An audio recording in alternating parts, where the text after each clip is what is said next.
Però il racing è un'altra storia. Cioè. Venendo originariamente dai kart racing.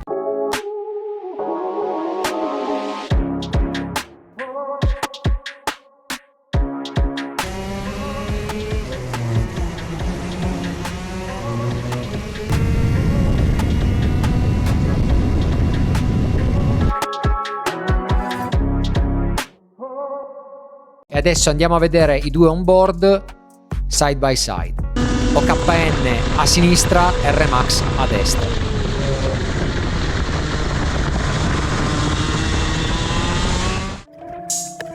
E per continuare il tema R-Max rispetto a kart racing, vi presento un altro pilota del campionato. Oscar, hai provato per la prima volta quest'anno un kart vero. Un kart racing, esatto. Nota la differenza. Questi R-Max qua sono preopedeutici, come velocità ti abitano di più di un rental normale sicuramente.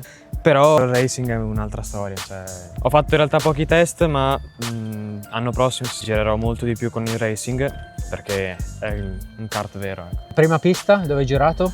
Prima pista è stata Lonato, anche se in realtà ci sono stati un po' di problemi con l'accensione, ho girato molto poco. Il secondo test l'ho fatta ad Ala e lì sono riuscito a fare tutto il giorno. La nuova configurazione di Ala, ovviamente. La nuova configurazione. Ho perso la catena, però fino a quel momento lì è andato bene. Parte dell'esperienza. Rispetto a un R-Max, cosa ti ha impressionato di più? Cosa ti ha stupito invece di meno? Allora, impressionato è stato l'aderenza che hanno i racing rispetto agli R-Max, che è influenzata dal peso, essendo questi molto più pesanti. Cioè, si sentiva molto la differenza, ecco, quando giravi sembrava su un binario quasi. Sì. Che gomme avevi? Avevo Levanto. Ok, sì, le Levant del Rock. Levanto del Rock 2024, cioè andavano. Sì. Poi telaio molto nuovo, quindi aderenza ce n'era. Sì. E la potenza in uscita di curva, soprattutto. Con X30, con giusto? l'X30. Non è il più veloce che ci possa essere nel racing, ma rispetto a questi sicuramente l'accelerazione c'è. E l'ultima roba è la forza G in curva. A fine turno sono uscito perché mi faceva troppo male il collo da quanto... Quanto prima di essere KO? Sono riuscito a fare in realtà tutti i turni. I primi turni riuscivo a reggere, sono stati poi gli ultimi turni che... Morto. Che sono dovuto uscire prima. Sì, devi abituarti, ecco. Dalla prima volta alla seconda ci sia stato un grande passo, spero sia così anche per le prossime. Quindi frenata, aderenza in curva, vabbè, potenza in uscita di curva. Esatto. L'effetto binario è importante, poi Lonato è molto grippata come pista. Esatto, c'è sempre Ala gente ancora che di più. Durante il weekend poi della Rotax, perciò c'erano tutti i senior che giravano, eravamo in 30 in pista nel turno. Perciò. Ed è una comunque, girando con Rotax, è una gomma per terra poco gripposa perché loro usano la Moio, che è una gomma dura. E quindi vediamo quando proverai la gomma in pista, quella bella morbida. Esatto. Bellissimo. Un altro tema è anche il fatto che passi da un kart standardizzato su cui tutti quanti possono andare a un kart di fatto personalizzato. Sì. E sei riuscito già a provare i primi cambi di assetto? Hai già sperimentato cose nuove? Poco in realtà, cioè 2 volte fai molto poco. Però sicuramente già un grande cambiamento l'ho fatto. E con un Tony Kart, se metti l'assetto base è già un grande assetto. Però rispetto a un kart del genere dove arrivi, hai 10 minuti, entri ed esci, lì puoi veramente sbizzarrirti su cucirti il kart su di te praticamente. Crei un assetto giusto per te, dopo devi essere tu bravo a guidarlo ovviamente, ma hai molta più ampiezza, personalizzazione di qualsiasi cosa.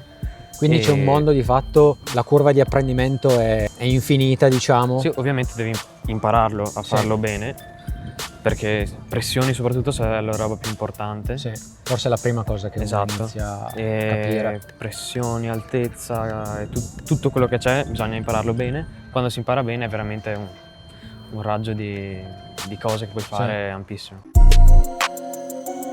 Vi presento Mauro. Con lui abbiamo fatto altre 5 gare del campionato R-Max. Rappresentiamo il club over 30, tu un po' più giovane di me, però tanti anni passati nel kart racing, no? Sì. Cosa ti ha portato a correre nell'R-Max o a scoprire questo campionato? Allora, venendo originariamente dai kart racing, sono passato poi diciamo dal 2019 al rental, facendo anche soprattutto gare endurance. E niente, sono anni che su internet, su YouTube vedo le gare in UK del campionato Club 100. Sì. E mi piaceva proprio l'idea del kart rental con motore 2 tempi. Come dall'anno scorso è entrato questo campionato e quest'anno ho deciso di provarlo. La Club 100 molto interessante, mi ricordo che quando ho vissuto in Inghilterra ho fatto diverse gare con quel concetto, mi è piaciuto tantissimo, anche per il fatto che appunto se piove, se è asciutto, non Sempre cambia slick. nulla, si va sempre slick e quindi ci sono comunque delle lezioni importanti che si possono trasferire a livello di feeling. Però se ti chiedo qual è un pro e un contro nel campionato R-Max. Allora, un pro è sicuramente che è un mezzo molto sfidante, soprattutto perché il fatto di avere più potenza porta a dover ridurre i tempi di reazione e essere ulteriormente più preciso soprattutto per uscire bene dalle curve, perché Sì. il 2 tempi va portato nel giusto range di coppia. Un contro è forse il fatto che il telaio è un po' il collo di bottiglia che non ti permette di sfruttare appieno la potenza, e quindi tu devi guidare ulteriormente sopra questi problemi. Sì, e ovviamente si riferisce ai 90 kg in più di sì, deficit rispetto a un kart racing che con un motore da 23 cavalli, che credo che sia una normativa di federazione, e Esatto. loro non possono andare ulteriormente, quindi è un limite. È vero, il pro è comunque il livello dei piloti che questo campionato ha portato, è in realtà, diciamo, in Italia è una realtà quasi unica. Esatto, è estremamente competitivo. Sì, e quindi permette a anche chi si vuole avvicinare con un budget abbastanza limitato, ovviamente tutto relativo al budget, però è sicuramente limitato per avere un feeling di motore racing, sì, ovviamente con un telaio rental, però è secondo me quello il pro, quindi si viene qui a combattere in media con dei piloti di alto livello.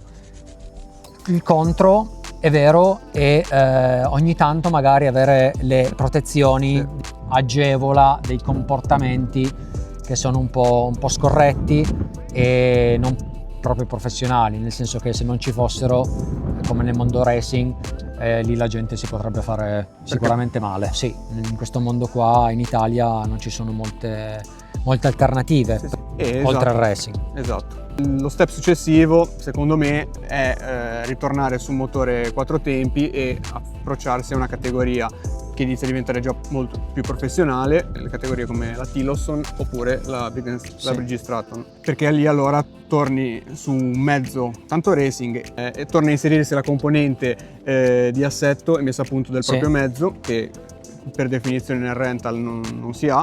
Kart standardizzati. E allora lì si entra già in una cultura più professionalizzante, perché devi avere il tuo mezzo, devi metterlo a punto, devi curare nella manutenzione. Però i costi lievitano tantissimo. Lievitano tantissimi ed è sempre il tema alla fine è sempre il gioco ne valga la candela. Grazie mille Oscar, in bocca al lupo per il prossimo anno, ovviamente staremo in contatto. Grazie mille Mauro per le prospettive, alla prossima.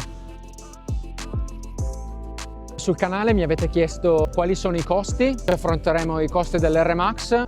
Molte volte nei commenti mi chiedono quanto costa il mondo racing. Alla prossima, ciao!